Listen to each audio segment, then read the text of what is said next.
करेचे पाणी खंड पहिला आत्मवृत्त आचार्य अत्रे प्रकरण 48वे शैक्षणिक लेखनाचा प्रारंभ। बीटीच्या परीक्षेत मी पहिल्या वर्गात पहिला आलो ही बातमी महाराष्ट्रातल्या शिक्षणसृष्टीत पसरावयाला काही फार वेळ लागला नाही। त्याबरोबर शिक्षण व्यवसायातल्या मंडळींची माझ्याकडे पाहण्याची मुळी दृष्टीच अजिबात बदलली। तत्पूर्वी शिक्षण क्षेत्रामध्ये मी कोणीच नव्हतो, पण बीटीच्या परीक्षेत मिळवलेल्या यशामुळे मी एकदम शिक्षण तज्ज्ञ झालो।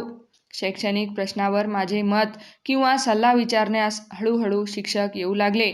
माझ्या शाळेत तर मी नवशिक्षणाची आघाडीच उघडली। शैक्षणिक विषयावरची नवीन नवीन पुस्तके, साहित्य आणि साधने ह्यांची मी शाळेत रेलचेल करून टाकली। मुंबईच्या ट्रेनिंग कॉलेजमध्ये जे जे म्हणून मी पाहिले ते सर्व मी माझ्या शाळेत घेऊन आलो। सरकारी शिक्षण खात्याच्या STC परीक्षेसाठी पुण्यामध्ये दुय्यम शिक्षकांचा मी एक वर्ग उघडला। अशा तऱ्हेचा वर्ग माझ्यापूर्वी पुण्यात कोणी उघडलेला नव्हता। या वर्गामध्ये निरनिराळ्या स्थानिक शाळेतील शिक्षकांनी गर्दी करून सोडली। शिक्षणशास्त्राचे अध्यापन मी लष्करमधील माझ्या शाळेत करी, पण वर्गातील पाठांच्या शिक्षणासाठी मी न्यू इंग्लिश स्कूलच्या रमणबाग शाखेमध्ये व्यवस्था केली। त्यावेळी त्या शाखेचे हेडमास्तर चितळे नावाचे एक वृद्ध पण उत्साही गृहस्थ होते। त्यांचा गौरवर्ण आणि मोठ्या पांढऱ्या मिशा यामुळे त्यांचे व्यक्तिमत्व शोभिवंत दिसे। ते काही पदवीधर नव्हते। कॉलेजच्या पहिल्या वर्षामध्ये त्यांचे शिक्षण अधिक नव्हते, पण खालच्या वर्गांना इंग्रजी शिकवण्यात त्यांचा मोठा हातखंडा असे। शिक्षणशास्त्राविषयी त्यांना कमालीचे प्रेम वाटे। त्याबाबत कोणतीही नवीन गोष्ट त्यांना आढळली की ती आपल्या शाळेत आपण आणावी असे त्यांना मनापासून वाटे। माझी नी त्यांची काही पूर्वीची ओळख नव्हती, पण बीटीमधील माझ्या यशाने ते माझ्याकडे आकर्षित झाले। त्यानंतर मी STCचा वर्ग काढला, तेव्हा त्यांनी आपल्या शाळेतील काही शिक्षक माझ्या वर्गात शिकावयाला पाठवले। तेव्हापासून त्यांचा नी माझा संबंध आला। शिक्षकांचे पाठ घेण्यासाठी आपण आपल्या शाळेचा उपयोग करू देण्यास तयार आहोत असा मला त्यांनी आपण होऊन निरोप पाठविला। तेव्हा माझ्या आनंदाला पारावार राहिला नाही। मी त्यांच्या म्हणण्याला ताबडतोब होकार दिला आणि तेव्हापासून रमणबाग हे आमच्या पाठांचे केंद्र झाले। इंग्रजी, भूगोल आणि मराठी या विषयांवर मी, चितळे आणि काही आमंत्रित शिक्षणतज्ज्ञ ह्यांनी आदर्श पाठ द्यायचे आणि शिक्षकांना पाठ द्यावयाला लावून त्यांच्या गुणदोषांवर विधायक चर्चा करावयाची असा आमचा एक वर्षभर तरी कार्यक्रम चाललेला होता। ह्याच सुमारास पुण्यातले त्यावेळचे सुप्रसिद्ध शिक्षणतज्ज्ञ प्राध्यापक महादेव रामचंद्र उर्फ M.R. परांजपे ह्यांच्याशी माझा परिचय झाला। फर्ग्युसन कॉलेजमध्ये माझे ते एक वेळचे प्राध्यापक होते खरे, पण त्यावेळी त्यांच्याशी गुरुचे नाते असल्याने त्यांच्या जवळ जाण्याचे धैर्य मला होणे शक्य नव्हते। डेक्कन एज्युकेशन सोसायटीशी राजकीय मतभेद झाल्यावरून त्यांना फर्ग्युसन कॉलेज सोडून 1915 सालीच बाहेर पडावे लागले। त्यानंतर त्यांनी आपले आयुष्य दुय्यम शिक्षकांची नी शिक्षण व्यवसायाची निरनिराळ्या मार्गांनी सेवा करण्यासाठी घालविले। प्रोग्रेस ऑफ एज्युकेशन नावाचे शिक्षणशास्त्राला वाहिलेले एक इंग्रजी मासिक त्यांनी सुरू करून ते अतिशय लोकप्रिय करून दाखविले।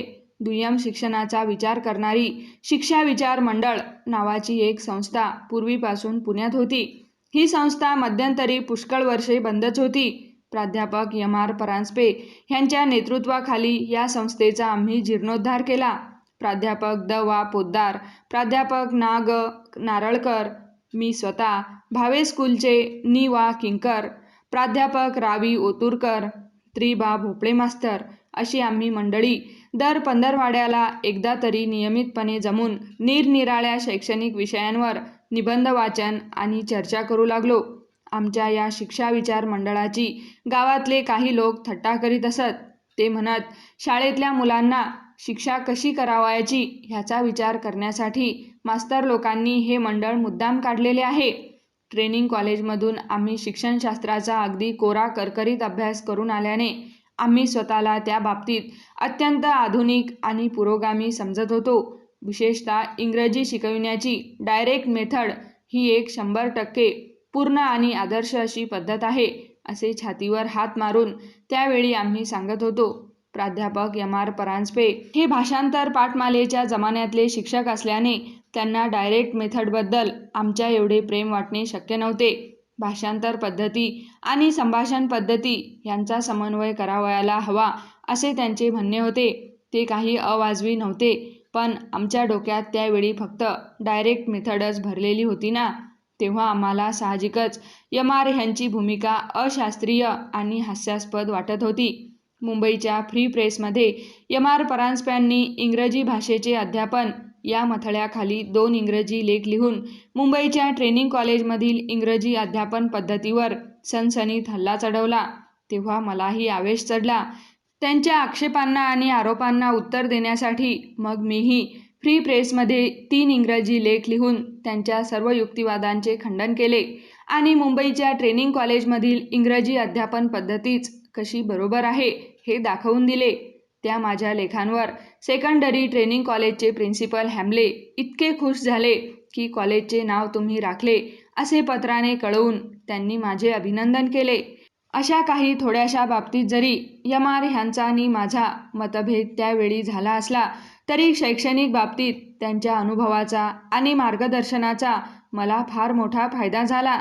आमचे लक्ष त्यावेळी फक्त वर्गाच्या 4 भिंतींच्या आतमध्ये अध्यापनात सुधारणा कशी करावी एवढ्याच गोष्टीकडे होते, पण शिक्षकांच्या एकंदर व्यवसायात कशी आमूलाग्र क्रांती घडवून आणावी ह्या विचाराकडे प्राध्यापक M.R. परांजपे ह्यांनीच आमचे लक्ष प्रथम वेधले. ते स्वतः मुंबई शाखा दुय्यम शिक्षक परिषदेचे चिटणीस होते. त्यांनी त्या परिषदेचे अधिवेशन 25 साली पुणे येथे बोलावले. दुय्यम चिटणीस म्हणून मला त्यांनी आपल्या मदतीस घेतले. ह्या अधिवेशनाच्या अध्यक्षपदी बनारस विश्वविद्यालयाचे इंग्रजीचे प्राध्यापक आणि सुप्रसिद्ध शिक्षणतज्ज्ञ प्राध्यापक P. शेषाद्री ह्यांची निवड करण्यात आली. ही परिषद खूपच गाजली. मुंबई इलाख्यातून जवळजवळ 700-800 शिक्षक प्रतिनिधी म्हणून या अधिवेशनाला उपस्थित राहिले. या परिषदेत मी भूगोलाचा आदर्श पाठ दिला. तो अत्यंत यशस्वी झाला. ह्या परिषदेच्या सुमारास अमेरिकेच्या कोलंबिया विश्वविद्यालयाचे जगद्विख्यात शिक्षणशास्त्रज्ञ प्राध्यापक किलपॅट्रिक हे पुण्यास आले होते. ते नेपियर हॉटेलमध्ये उतरले होते. ती गोष्ट मला समजली तेव्हा त्यांना आमच्या परिषदेपुढे व्याख्यान देण्यास मी मुद्दाम बोलावून आणले. Education for the changing civilisation, बदलत्या संस्कृतीसाठी कसे शिक्षण असावे या विषयावर प्राध्यापक किलपॅट्रिक ह्यांनी बरोबर 35 मिनिटेच व्याख्यान दिले. पण तेवढ्या वेळात वक्तृत्वाचे सर्व चमत्कार त्यांनी करून दाखवले. शिक्षणशास्त्रज्ञाचे आदर्श व्याख्यान कसे असावे ह्याचा तो उच्चांक होता. इतके सुंदर, इतके रेखीव, इतके मुद्देसूद आणि असे प्रभावी व्याख्यान पुन्हा मी आयुष्यात कधीच ऐकले नाही.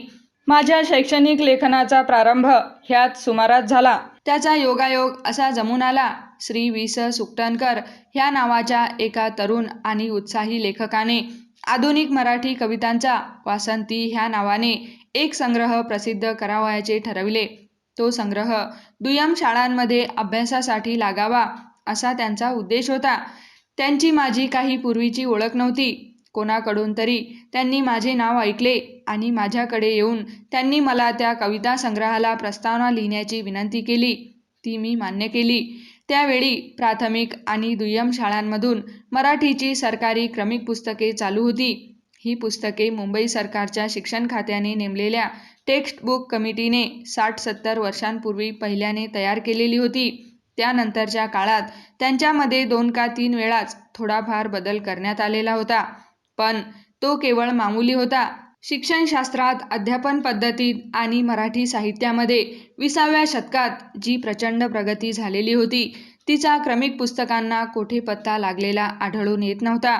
मराठी गद्याच्या क्षेत्रात आणि काव्याच्या प्रांतात इतके नवनवीन लेखक आणि कवी उदयाला आलेले होते. मराठी भाषेच्या स्वरूपात आणि लेखनशैलीत एवढे मोठमोठे फरक झालेले होते, पण त्यांची गंधवार्ता ही सरकारी क्रमिक पुस्तकांच्या कर्त्यांना नव्हती. मुंबई इलाख्यात प्रचलित असलेल्या या जुनाट आणि बुरसटलेल्या सरकारी मराठी क्रमिक पुस्तकात आमूलाग्र बदल व्हावयाला पाहिजे ही गोष्ट माझ्या लक्षात येताच केवळ त्याच भूमिकेवरून मी वासंतीची प्रस्तावना लिहिली आणि तिच्यात सरकारी क्रमिक पुस्तकांवर सपाटून तोंडसुख घेऊन मी त्यांचे वाभाडे काढले. ती प्रस्तावना म्हणजे विद्यार्थ्यांसाठी धड्यांची आणि कवितांची निवड कशी केली पाहिजे या विषयावरचा एक निबंधच होय. ह्या माझ्या प्रस्तावनेसह जेव्हा वासंती हा काव्यसंग्रह प्रसिद्ध झाला तेव्हा सरकारी शिक्षण खात्यात खालपासून वरपर्यंत खूपच खळबळ उडाली. माझ्या मराठी प्रस्तावनेचे इंग्रजी भाषांतर करून शिक्षण खात्याने त्याच्या प्रती सरकारी शाळा आणि ट्रेनिंग कॉलेजांचे प्रिन्सिपल्स आणि एज्युकेशन इन्स्पेक्टर्स ह्यांच्याकडे पाठवून दिल्या. त्या प्रस्तावनेमध्ये सरकारी क्रमिक पुस्तकावर मी जे आरोप केलेले होते त्यांबद्दल टेक्स्टबुक कमिटीने मला समक्ष बोलावून माझ्याशी खूपच वाद घातला. तो अगदी हमरीतुमरीवर आला. एक सरकारी सभासद म्हणाले, तुम्ही ज्या कविता संग्रहाच्या प्रस्तावनेत आम्हाला धडधडीत शिव्या घातल्या आहेत तो कविता संग्रह आम्ही मंजूर करावा अशी अपेक्षा तुम्ही कशी बाळगता? मी म्हणालो, माझी प्रस्तावना वगळून टाका आणि बाकीचा कविता संग्रह तर मंजूर करा. आणि टेक्स्टबुक कमिटीने तसेच केले. त्यांनी माझी प्रस्तावना वगळून बाकीचा वासंती हा कविता संग्रह मंजूर केला. पण त्या प्रस्तावनेने शिक्षण खात्याला हादरा देण्याचा जो माझा उद्देश होता तो मात्र संपूर्णपणे सफळ झाला. क्रमिक पुस्तकांचे पुन्हा परिष्करण व्हावयाला पाहिजे हा माझ्या सर्व म्हणण्याचा जो निष्कर्ष होता तो पुष्कळांना पटला. पण ह्या विचारमंथनाचा सर्वात जास्त फायदा कुणाला झालेला असेल तर तो मला स्वतःला. कारण तेव्हापासून मी क्रमिक पुस्तकांचा जीर्णोद्धार या विषयावर निरनिराळ्या शैक्षणिक परिषदांमधून व्याख्याने देऊ लागलो. त्या विचारांमधूनच पुढे 6 वर्षांनी माझी नवयुग वाचनमाला निर्माण झाली आणि तिने मराठी क्रमिक पुस्तकांमध्ये प्रचंड क्रांती घडवून आणली. पण ती हकीकत यथाक्रम पुढे येईलच. त्याच वर्षी दुसरी एक महत्त्वाची प्रस्तावना जी मी लिहिली ती पुण्याच्या दातारांनी प्रसिद्ध केलेल्या नकाशा संग्रहाला बीटीला अध्यापनासाठी मी इंग्रजीबरोबर भूगोल हा विषय घेतलेला होता. हे मागेच सांगितले. कुठल्या तरी एखाद्या नवीन विषयात आपण अध्यापनाचे प्रावीण्य मिळवावे ह्या एकाच भावनेने मी तो विषय घेतलेला होता आणि खूप मेहनत करून मी त्या विषयाचे चांगलेच प्रभुत्व संपादन केलेले होते. माझे भूगोलाचे पाठ पाहण्यासाठी लांबून लांबून शिक्षक येत. त्यामुळेच दातारांनी जेव्हा नवा नकाशा संग्रह प्रसिद्ध करावयाचे ठरविले तेव्हा त्याला माझ्याकडून प्रस्तावना घ्यावी असा विचार त्यांना सुचला. भूगोलाच्या अध्यापनात नकाशाचे काय स्थान आहे आणि त्याचा उपयोग कसा करावा ह्याचे साध्यंत विवेचन मी त्या प्रस्तावनेत केलेले आहे. या विषयावर मराठीमध्ये दुसऱ्या कोणीही लिहिलेले मला माहीत नाही. मराठी ट्रेनिंग कॉलेजच्या परीक्षांसाठी ह्या प्रस्तावनेच्या अभ्यासाची त्या काळी शिफारस करण्यात आलेली होती. मुंबई विश्वविद्यालयाच्या मॅट्रिक परीक्षेला मी त्याच वर्षी भूगोलाचा परीक्षक नेमला गेलो. हे काम मी 2 वर्षे केले. आधुनिक शिक्षणात संकल्प पद्धती, स्वयंशिक्षण पद्धती, नाटकीकरण इत्यादी निरनिराळ्या योजना निघालेल्या आहेत. त्या सर्वांचा उपयोग मी माझ्या शाळेत आत्यंतिक निष्ठेने करू लागलो. क्रमिक पुस्तकांमधला एखादा गोष्टीरूप धडा शिकविला की त्याचे शेवटी नाटकीकरण करावयाचे हा कार्यक्रम आमच्या शाळेमध्ये अगदी ठरून गेलेला असे. एकदा इंग्रजी 2रीच्या वर्गात सांदीपनी ऋषीचा धडा वर्गशिक्षक शिकवित असताना मी त्या ठिकाणी गेलो. लहानपणी कृष्ण आणि बळराम हे सांदीपनी ऋषीच्या आश्रमात शिकत होते. पुढे सांदीपनींच्या मुलाचा प्राण वाचवून श्रीकृष्णाने गुरुदक्षिणा दिली असा तो भाग होता. त्या धड्याचे नाट्य करावयाला जेव्हा मी मुलांना सांगितले त्यावेळी गुरुदक्षिणा नाटकाची कल्पना लख्खन माझ्या अंतःचक्षूंसमोर चमकून गेली. माझ्या ऑफिसात आल्याबरोबर मी त्या नाटकाचा आराखडा तयार केला आणि दुसऱ्या दिवसापासून लिहावयास सुरुवात करून मी ते अवघ्या 2 का 3 दिवसात संपविले.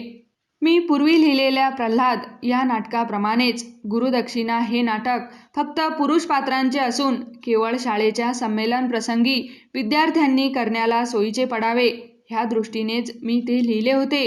वीर, करुण आणि हास्य अशा 3ही रसांचा या नाटकामध्ये उत्तम परिपोष झाला असल्याने आणि शिवाय ते संगीत असल्याने त्याच्या प्रयोगाला विलक्षण रंगत येते. हे नाटक त्याच वर्षी शाळेच्या स्नेहसंमेलनाच्या वेळी आमच्या विद्यार्थ्यांनी करून दाखविले. तो प्रयोग अतिशयच यशस्वी ठरला. पुढे ते नाटक गणेश महादेव विरकर ह्या प्रकाशकांनी पुस्तकरूपाने प्रसिद्ध केले. गेल्या 30-35 वर्षात महाराष्ट्रामधल्या सर्व दुय्यम शाळांमधून या नाटकाचे अक्षरशः हजारो प्रयोग झाले असतील. ह्या नाटकाइतके लोकप्रिय शालेय नाटक मराठी भाषेत दुसरे नाही. पुढे जेव्हा मी विलायतेला गेलो तेव्हा माझ्या विद्यार्थ्यांनी ह्याच गुरुदक्षिणा नाटकाचा जाहीर प्रयोग किर्लोस्कर नाटकगृहात तात्यासाहेब केळकरांच्या अध्यक्षतेखाली केला आणि जवळजवळ 750 रुपयांची गुरुदक्षिणा मला तिकडे पाठवून दिली. फक्त थोडाच वेळ मी या नाटकाच्या प्रयोगाला येऊन बसेन असा तात्यासाहेबांनी नाटकाला येण्याचे मान्य करताना आगाऊ इशारा देऊन ठेवला होता. पण ते नाटक पहावयाला बसल्यानंतर अगदी संपेपर्यंत तात्यासाहेब आपल्या खुर्चीवरून हलले नाहीत. त्या प्रसंगी त्या नाटकाचे जे मार्मिक रसग्रहण तात्यासाहेबांनी आपल्या भाषणात केले ते त्या नाटकाच्या छापील पुस्तकात प्रस्तावना म्हणून मी समाविष्ट केलेले आहे. माझ्या नाट्यलेखनाविषयीचा आत्मविश्वास ह्या नाटकाने वाढविला. आमच्या वेळी बीटीचा अभ्यासक्रम 2 वर्षांचा होता. पहिल्या वर्षी लेखी परीक्षा आणि दुसऱ्या वर्षी पाठांची परीक्षा. दुसऱ्या वर्षाच्या परीक्षेतही मला पहिला वर्ग मिळाला आणि बीटीची पदवी पहिल्या वर्गात पहिल्या क्रमांकाने उत्तीर्ण होऊन मला मिळाल्याचे जाहीर झाले. मुंबई विश्वविद्यालयाच्या पदवीदान समारंभाला त्याच वेळी मी फक्त उपस्थित राहिलो. BAच्या वेळी मी गेलोच नाही. अनुपस्थित पदवी घेतली. समाप्त. नवनवीन पुस्तके ऐकण्यासाठी आमच्या चॅनलला सबस्क्राईब, लाईक व शेअर करा आणि तुमच्या काही प्रतिक्रिया असल्यास आम्हाला नक्की कळवा. धन्यवाद. जय हिंद.